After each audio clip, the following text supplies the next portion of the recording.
Hello, everyone, and welcome to another webisode of All Politics Are Local. I'm WSAV Now reporter John Dowding. Every week, we take the time to break down some of those big headlines coming out of Washington to see how it impacts us right here in the Coastal Empire and Low Country. As always, we're being joined by WSAV Washington correspondent Kelly Meyer. Hey, Kelly, how are you doing this morning?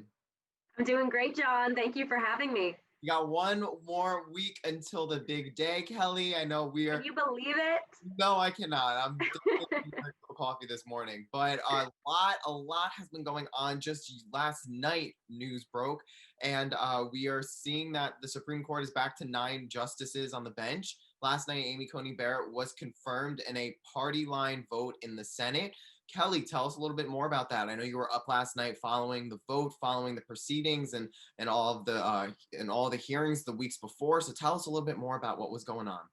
Yeah, well, everything went pretty much as we expected. Republicans knew they had the votes going into the night, that they were going to get Judge Barrett confirmed and she would become Justice Barrett. One Republican did break ranks and side with Democrats on this, saying no on the confirmation vote. That was Maine Senator Republican Susan Collins, who's up for a reelection and tough reelection in her state. But all the other Democrats remained opposed. They tried to stall it, to push back the vote in any way they could, but they were unsuccessful in that. And there it was confirmed right around the 7:30, 8 o'clock hour, and immediately following went right to the White House to be sworn in at 9 p.m. last night. Immediately after, you saw the senators rushing from Capitol Hill right down the street to the White House to be there.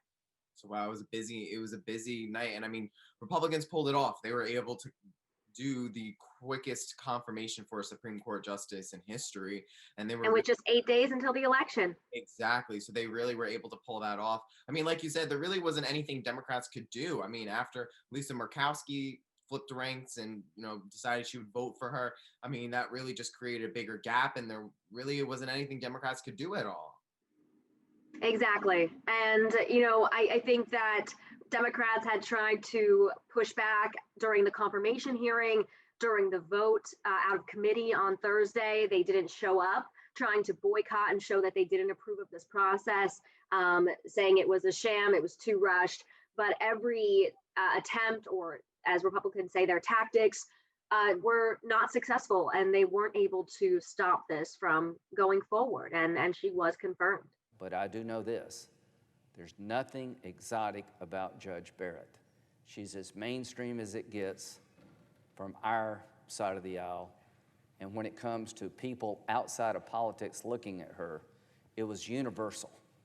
Highly qualified, highly competent, ready to serve this country. So I want to also touch on something you were covering last week, and also that's been in discussions again, is this latest COVID-19 relief bill. I mean, we've been waiting for months for this. We were kind of a little optimistic when we heard that Nancy Pelosi and Secretary Stephen Mnuchin were back to the drawing board, trying to create some sort of relief plan. Kelly, what are the latest details for it? I think we were hearing some talks that it may have stalled and there may not even be anything until after Election Day. Kelly, what's going on? Well, right after the vote last night, senators already started to leave Capitol Hill. And this morning, I checked in with South Carolina Republican Lindsey Graham, who, as you know, is in another tough reelection spot in his state. He is on his way back to the state to campaign with just a week to go until the election. So there are currently no senators here to pass something before the election. So we are looking at maybe something happening when they get back. They're supposed to return early November. When I talk with Alabama Democrat Doug Jones, he says, they could maybe get something done in those months. And I know people at home are hoping that they do so, and are disappointed that they even left without having something done. But we've been talking about that, like you said, for months and months, and it just did not make it across the finish line before November 3rd. So tell me, what were some of the tell us a little bit more about those negotiations. What were some of the holding points on either side of why they really were having issues getting this to move along?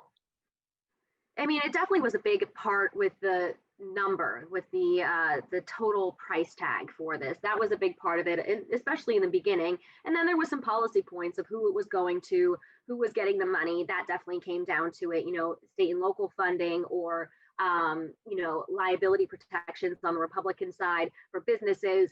So they couldn't really meet eye to eye on different policy issues as well. So I think the price tag totaled with who the money was going to made for a recipe for disaster and a clash that they just couldn't recover from and couldn't meet on. And just get together to get something done.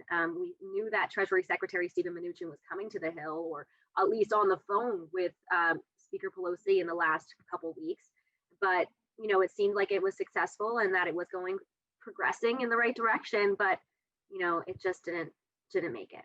Yeah, it kind of just fizzled out a little bit. And I mean, we saw that huge push to try to get Amy Coney Barrett on the bench, and that really took a lot of priority for a lot of those senators. That was Mitch McConnell's number one thing he was really trying to push, obviously, to fulfill the wishes of the president. And now, kind of, unfortunately, it did put that, like you said, it put that relief bill on the back burner.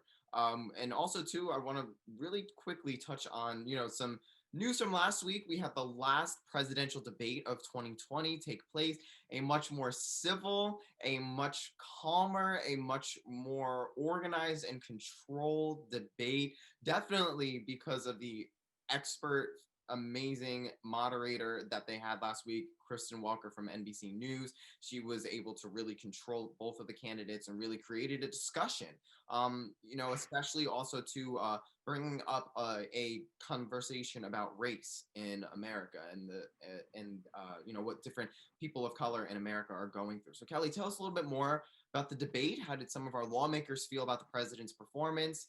Tell us a little bit more about what you learned last week. Yeah, I think this one definitely, as you said, a bit more civil than the one we saw to begin with.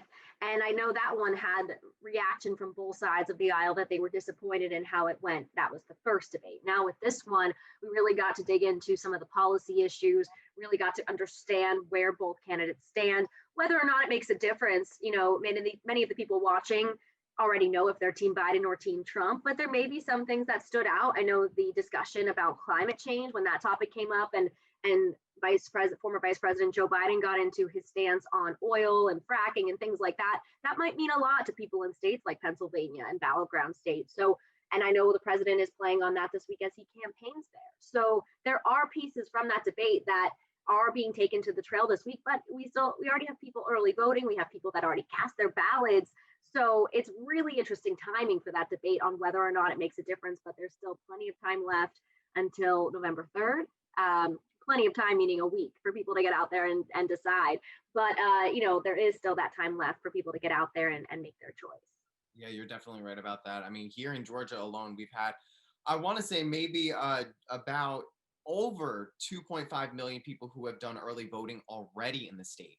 So we still have till the end of this week to for early voting to end, and we also, like you said, also have election day. So I think a lot of people still have a lot of time to try and make a decision about who they want to vote for in the ballot box. Well, thank you so much, Kelly, as always, for joining us on this Monday morning. I know you have a busy day and a busy week ahead of you. I look forward to us catching up next week and, really talking about all of this stuff right before the election. Thank you so much for having me, and we're excited for next week. Yes, we are.